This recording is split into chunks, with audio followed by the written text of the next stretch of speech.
Alright guys, we're in the home stretch. This is the very last part, so I'm exhausted. I really am. You don't even know, but I'm ready to do this. So let us begin first with Jay Park's New Breed, Jay Park's Evolution, Primary and the Messengers, the first album. I have the second album. I showed it to you in a previous video. I just don't have it here because I want to review it first. Then I have Super Junior Spy, which is a really good album. I was surprised. It took me a long time to listen to it, but I'm glad I finally did. Then I have Rewind, and I'm not going to pronounce his name because somebody's going to say I did it wrong, and I just don't want to even chance it. Then I have Amber's Beautiful, which is a much prettier CD than the music deserves. I'm sorry, I know that's really bad, but I mean, there's a lot of filler on this album, Amber, and I don't know. I guess because you're with FX, I expected a little bit more, but it is actually a really gorgeous packaging. It's very thoughtful the way it was put together, and the song Beautiful is a beautiful song, which makes this worth having. Then I have FX's Electric Shock, which is one of the weirdest photo books of all time. If you can't tell just from looking at the cover, it's strange. Strange. Then we have Girls' Generation, The Boys, and I think this is Korean press. I never am sure which one's Korean press and which one's American, but yeah, The Boys. Then I have Lay's version of Exodus, Korean, and then I have Dio's version of Exodus, Mandarin. I know it's weird that I did the switcheroo, but of the cover photos, these were the ones I liked for them, so that's what I chose. Then I have Love Me Right. This one is the Korean version because it's got this hot yellow, which I don't like that. And then I have the Love Me Right Mandarin. Wait, I think I got this confused. I feel like I got this backwards. Did I get this backwards? No, I'm right. This is Mandarin, and this is Korean. So yeah, that's where it sits. Oh shit, does that mean that I'm giving somebody the Korean version or the Mandarin version? I don't remember. Oh crap, I may be giving somebody the wrong version. Hold up, let me check.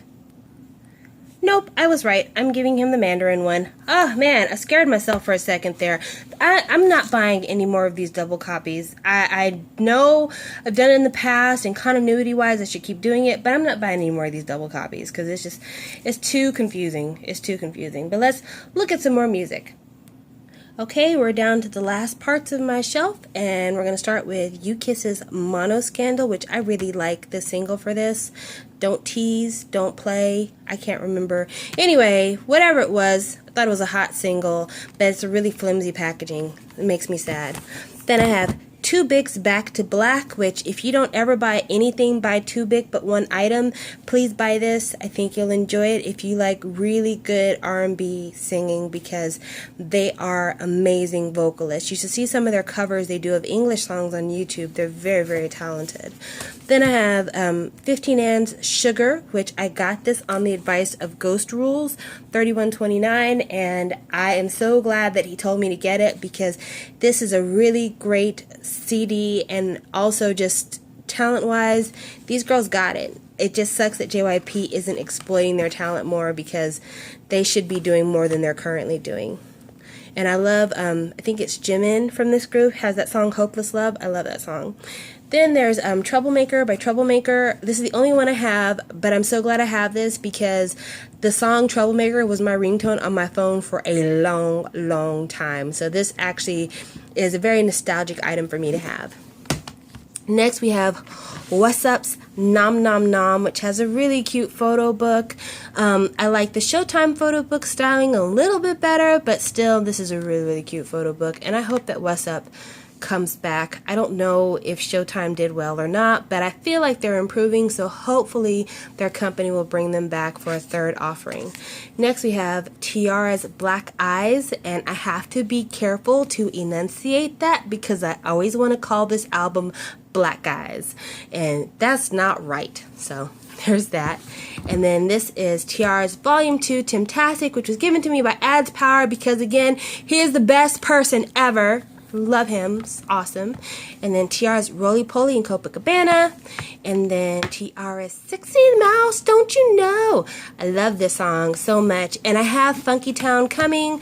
I hope to continue on with my T-ara collection over the course of the year, but I've been really lazy because I've been buying other stuff, but that's still goal. It's still goal to get at least all of the Korean repacks. So yeah, let's see all this on the shelf.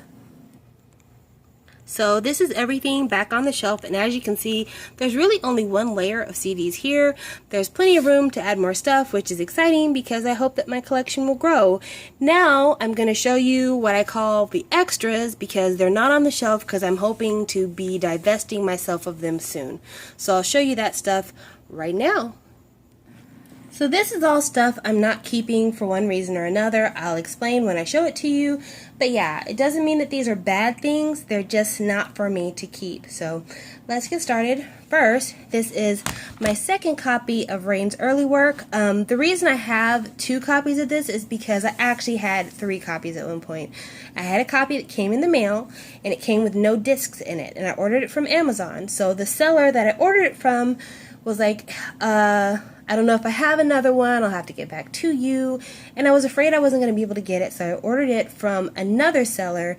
It arrived, and then the original seller sent me another copy. So that's how I ended up with 3, well, technically 2 in like a shell of this. So I had an extra copy, so this is going to be sold because I can't listen to more than one copy. And, you know, I kind of want to spread the word. This is good music. Next, I have this, which is Independent Women Part 3.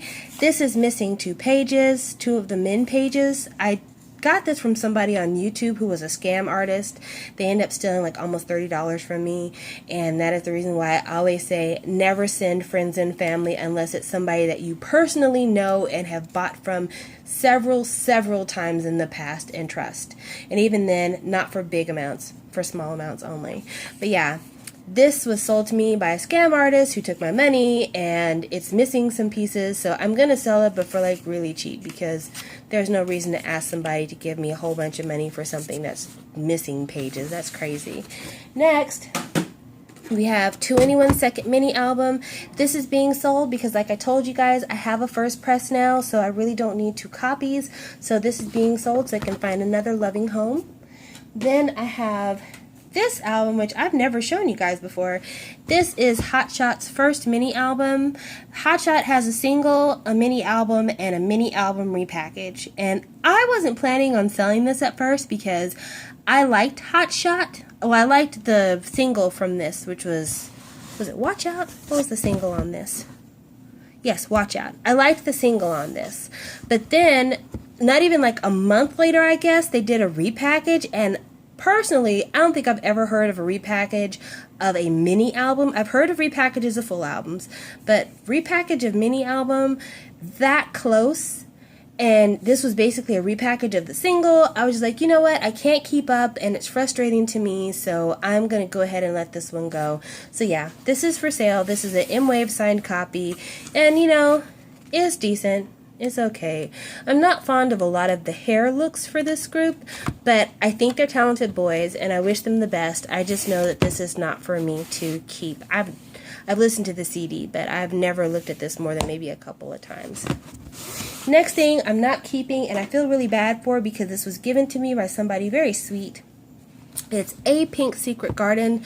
I got this from someone because I wanted to try to know A Pink, and I thought this would be the way to do it because, I mean, I was getting it for next to nothing, and I just really wanted to know if I could get into them since everyone else seemed to be getting into them, and I just couldn't connect. And so at this point, I just need to go ahead and let it go to a home where somebody can love it because I can't. I'm not capable of enjoying this the way it deserves to be enjoyed. Next, I have something that I can't stand, and that's why it's got to go. It's this Block Be Her. I've told you guys in a video previously why I can't stand this because of all the fucking damage on it and how freaking cheap it was made. I think it was made for like 10 cents on the dollar. It's raggedy to me, and it makes me mad. So yeah, this is for sale because I just don't like looking at it. I mean, even on the side it's all damaged, so I can't even like sit it on the bookshelf and look at it because it's all broken up. Then for sale, not because I hate it, but it's just not for me, Kim Sung-kyu's 27. I really liked Another Me. I said that before when I showed it from the shelf, but this one I just really couldn't get into. So it is for sale, including the sticker and the little outside poster thing, because I don't know, I just don't feel like I should hang on to something that I'm not ever listening to, and I'm not ever listening to this. Also for sale that I'm not ever listening to, Miss A's colors with the signatures. I got this off M-Wave. I like Miss A a lot, and I still want to buy Touch. That's how much I like Miss A. I'm willing to go back in the catalog. However, I thought that this album was stupid. It was stupid in packaging. I thought that it didn't have any kind of theme to it. I know it did really well in Korea, and I'm glad for it, but I didn't like the pictures, I didn't like the layout, I did not like this album, and there's no need of keeping something that I don't enjoy. So this goes on the rehome list. Next on the rehome list are things that I have famously ranted about on my channel before, so it should be no surprise that these are on the rehome list. The Maid series. M-A-A-M. This is as far as I got in the series. After this, I was like, you know what? I don't need to go any further. So these need to be rehomed. Now, if anybody's interested in buying these, I can tell you right now, both of the M's will not be coming with photo cards because the photo cards that I have for them came from a very special person, and she wanted me to have them to make me feel better about everything. So they were gifts, and I can't give them to somebody else because they're very precious to me, because she's just being really super kind, and I appreciate that more than the actual CDs. So these won't come with photo cards, but these will. But yeah, these need to go. They gots to go, because I just can't even hardly stand to look at them. They make me so angry. Next in the got to go pile is this, Zaya's Phoenix. I basically bought this to get free shipping. It paid for itself, so I kind of almost got it for free, and I needed to go to somebody else's home. It's a good single. I like it, and I think the reason I like it is because according to Zephyr 7 Love, this was supposed to be a shiny single. I mean, yeah, I guess. I mean, I don't see it. I don't see it. But I like this song, but I just don't see it for shiny. Like, I really don't see it for shiny. And then the last two items that need to be rehoused, I've told you about before. CLC's First Love, which is literally falling apart at the seams, and Sunamu's Deja Vu. This was the deluxe edition, and yeah, I just don't enjoy it, so it's gotta go. So yeah, that is literally everything I have. And of the CDs I am keeping, I did a quick count. Hold on, let me show you. I did a quick count of all the CDs I have on every single shelf, and I didn't write down how many I had in extras, but when I added all these numbers together, it came up with 243. So in my collection that I am mostly intending to keep, because there's a couple that are on the fence, 243. So yeah, that's a lot, because I've literally only been collecting probably about a year and a quarter. So a lot of progress in that year and a quarter. But that is everything. I don't have anything else to show you guys. I wish I did, but I don't. I hope that you enjoyed this. For those of you that stuck around for every single part, I thank you. You're a trooper, and I will see you on the next couple of videos. Bye.